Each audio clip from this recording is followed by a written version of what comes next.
All right. Hi, everyone. My name is Tom Newman, and I'm one of the directors here at Ludus Sports Performance. I'm also the head of reconditioning and a physiotherapist by trade. And Jesse's got me here today just to run you through my experience at Notre Dame and what I've been doing since I graduated. So I started my journey at Notre Dame as sports science undergraduate straight out of high school. And I did 2 years in that pathway. One of the first pracs that I did as part of that was working at a waffle club. And as a junior S&C coach in the waffle club, I got to work with the physiotherapist and the doctor there doing rehab. And I never wanted to do physio straight out of high school. I thought physio was working with old people. And once I got to work in a sporting environment and got to see what physios did, I really enjoyed it and went back and studied physiotherapy on top of my degree. So I did what the Notre Dame calls the double degree, but double degree is 5 years. But since I did 2 years of sports science, I had to do full 4 years undergraduate in physio. So I did a total of 6. My pretty much career pathway was, studying for 6 years in those 2 undergraduates, and pretty much a combination of waffle football. I worked at East Fremantle, South Fremantle, here at Peel. During that time, I was working at Ludus as an S&C coach and a rehabilitation coach, and led me to ultimately director where I am today. And I worked at Little Creatures pouring beers. So that was my 6-year study period. Straight out of uni, I then continued at Ludus and started physiotherapy there, and also got a job in a upper limb specialty clinic called Flex Physiotherapy. So I really got to tie on my clinical physio skills, but then through Ludus, where I was doing more of what we would call sports physio and using some of that S&C skills that I developed. So I did that for 2 years. And then after 2 years of that, I'm now full-time here at Ludus. My day-to-day clinical or practical job is broken down into these 4 sections. So clinical work, where I'll be treating and seeing athletes. Reconditioning. So we use the term reconditioning here, which is a blend of S&C and physiotherapy. So where my reconditioning athletes is broken up between TIG, special forces, your football and sporting athletes, where I'm really on the gym floor. And although they might have an injury, I'm using exercise-based, performance-based model to rehabilitate their injury. I also do a fair bit of business stuff now. So we've got 4 or 5 staff here at Ludus. So one of my jobs is the admin and looking after them, and then mentoring and teaching the interns that we have here, both through physio and sports science. So I find myself pretty fortunate that I get a broad base on a day, so I can break it up into clinical, sports science, and business stuff. Goals that I pretty much had through my career as a business is we're trying to be a privatized version of WACE. So here at Ludus, we're really trying to take a high performance model and apply that to a private setting, where the athletes that join here get a combination of physical therapy for rehabilitation, but also get S&C coaches and performance-based model. But my personal goal was really to have 4 full-time staff. One of the big things, especially in the S&C world, is getting full-time job opportunities is very limited unless you're in the high performance.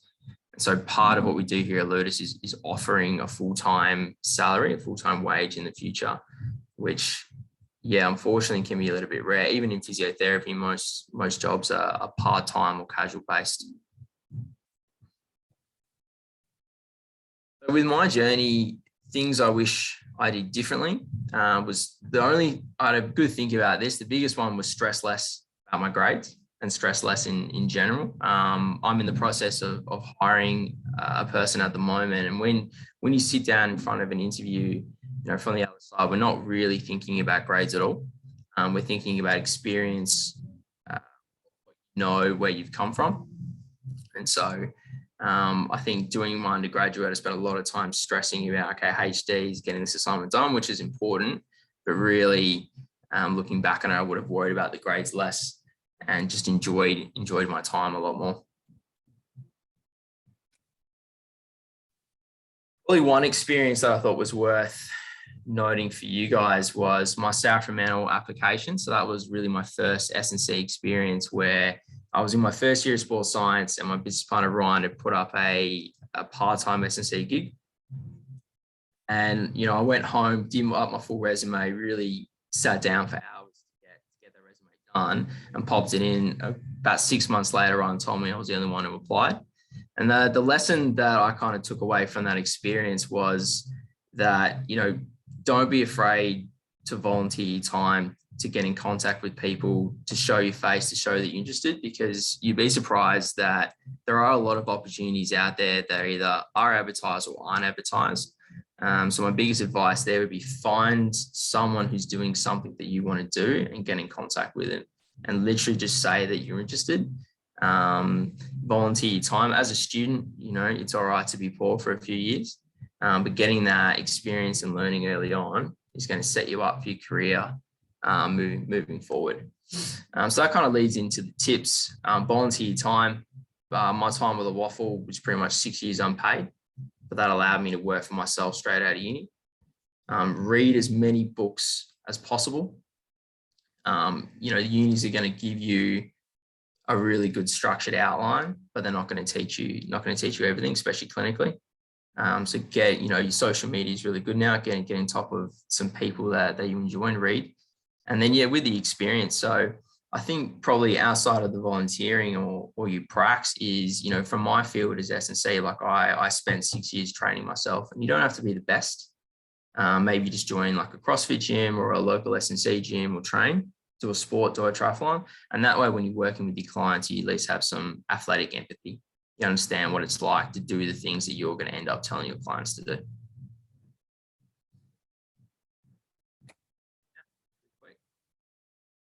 My journey. Thanks for that, Tom. That was really good. I like your term of athletic empathy. Yeah. I haven't heard that before, but it's very true. You can't just, go out and prescribe people exercise if you maybe haven't done some of it yourself. Yeah, exactly.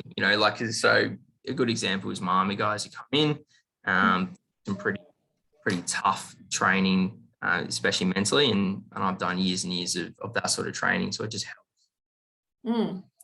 How did you get into training people sort of in the special forces? It's pretty niche.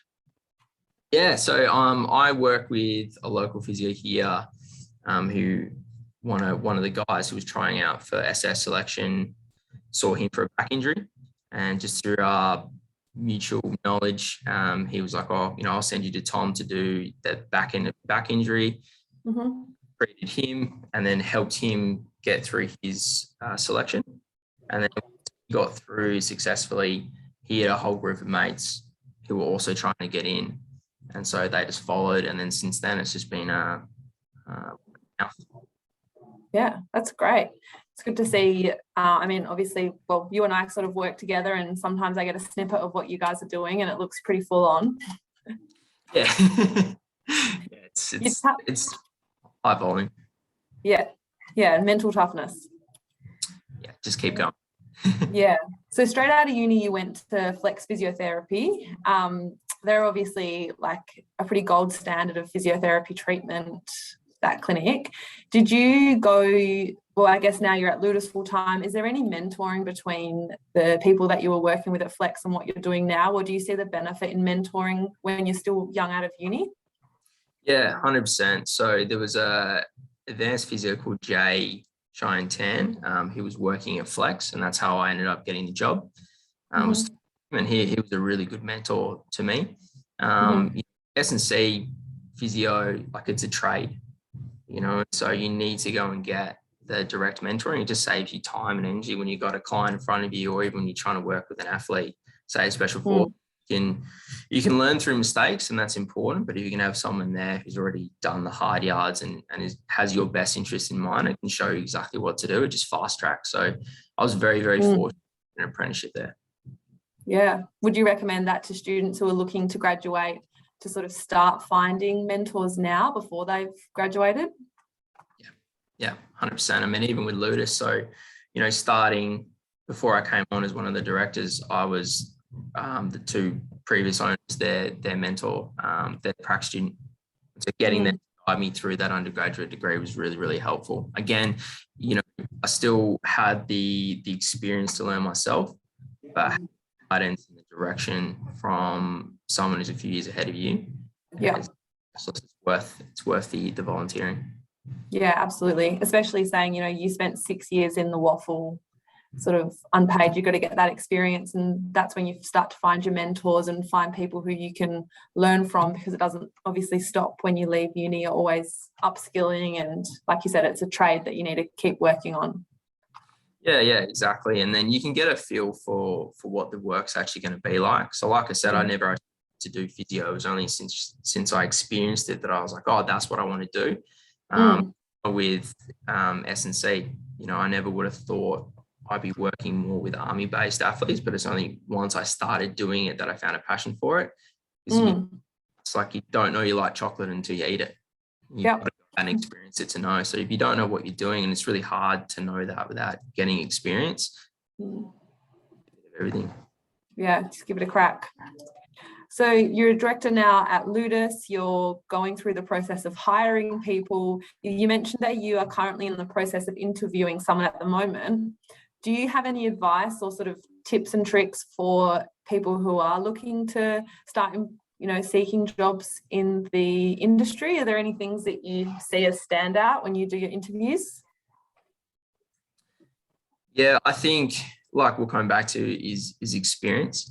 So that's like the first point of that would be training themselves. If I'm interviewing someone and they want to work with athletes and they don't exercise themselves, it's one bit of experience they don't have. Yeah. Again, they're going to ask people to do something they haven't done themselves. And so I suppose it'd be analogous to being an art teacher, but not being able to enjoy yourself. Like I'm sure you can do it from a theoretical point of view, but if you haven't done the hours of practicing, then it's going to be a barrier. This is just finding people who are passionate. And so the biggest way to show that is by you reaching out and saying you'll work for free, especially as you're a student. It's probably the biggest way you can show that you actually care about business or the person or the profession is time. Yeah, cool. I got one more question. Do you have any good reads, or what are you reading at the moment? For like strength and conditioning based? Just anything, any top books you've got on at the moment. Any top books? Yeah, I think for strength training, like if you know your Mike Boyles, your Jim Wendlers, your Dan Johns, like those are pretty key names. You can Google those people and find books in there. But from, you know, a bit more broadly, like my favorite book, which I think helps with the purpose, is a book called The Alchemist. It's a really, really good book. Yeah. Atomic Habits is quite good. You know, a lot of what we do in the exercise field is around habits and behaviors rather than the exact knowledge. So that's one. Perfect. Well, thanks for chatting with us today. I think students will get a lot out of your information, and there's probably a few students that are starting prac with you guys down at Ludus as well. So it will be nice for them to sort of hear a little bit more behind, you know, what you've been up to, and now you're obviously killing it down at Ludus. Yeah, no, thanks for having me, and yeah, thanks guys for listening. No worries. Thanks, Tom. Peace.